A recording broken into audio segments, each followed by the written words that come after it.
Genesis chapter 42. When Jacob learned that there was grain in Egypt, he said to his sons, "Why do you just keep looking at each other?" He continued, "I have heard that there is grain in Egypt.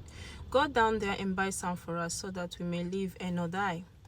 Then 10 of Joseph's brothers went down to buy grain from Egypt. But Jacob did not send Benjamin, Joseph's brother, with the others, because he was afraid that harm might come to him.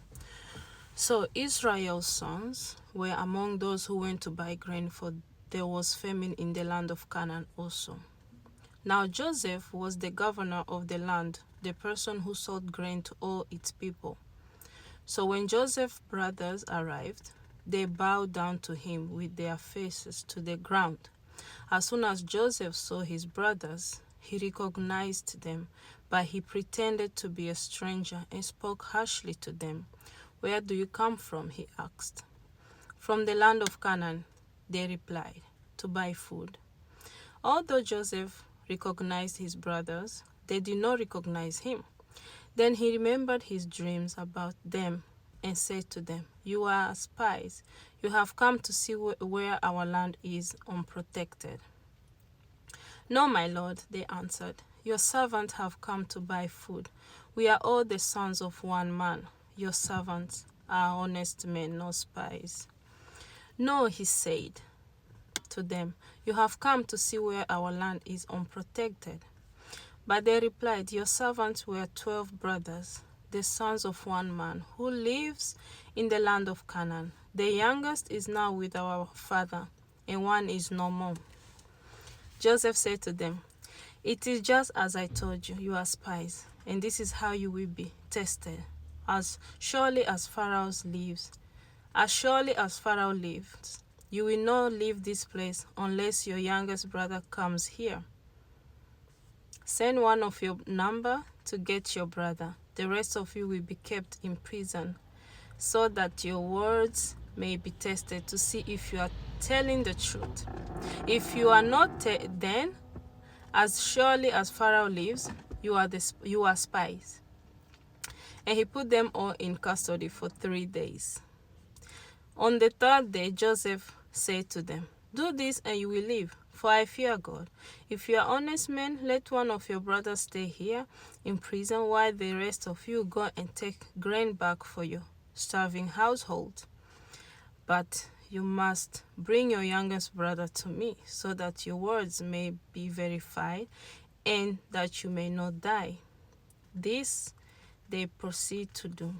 They said to one another, "Surely we are being punished because of our brother.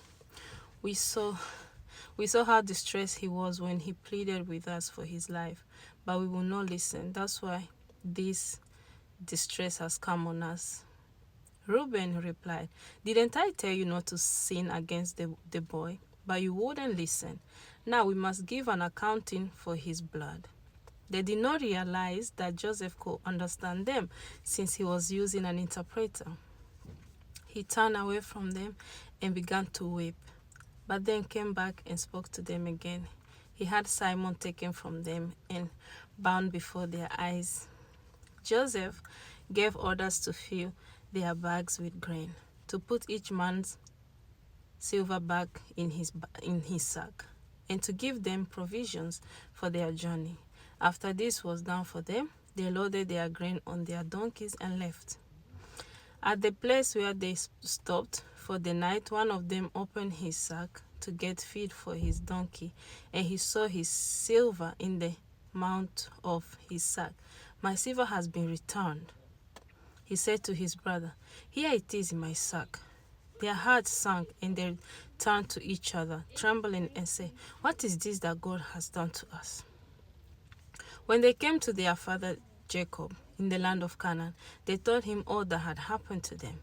They said, "The man who is Lord over the land spoke harshly to us and treated us as though we were spying on the land. But we said to him, 'We are honest men, we are not spies. We were 12 brothers, sons of one man. One is no more, and the youngest is now with our father in Canaan.' Then the man who is lord over the land said to us, "This is how we know whether you are honest men. Leave one of your brothers here with me, and take food for your starving household, and go. But bring your youngest brother to me, so I will know that you are not spies, but honest men. Then I will give your brother back to you, and you can trade in the land."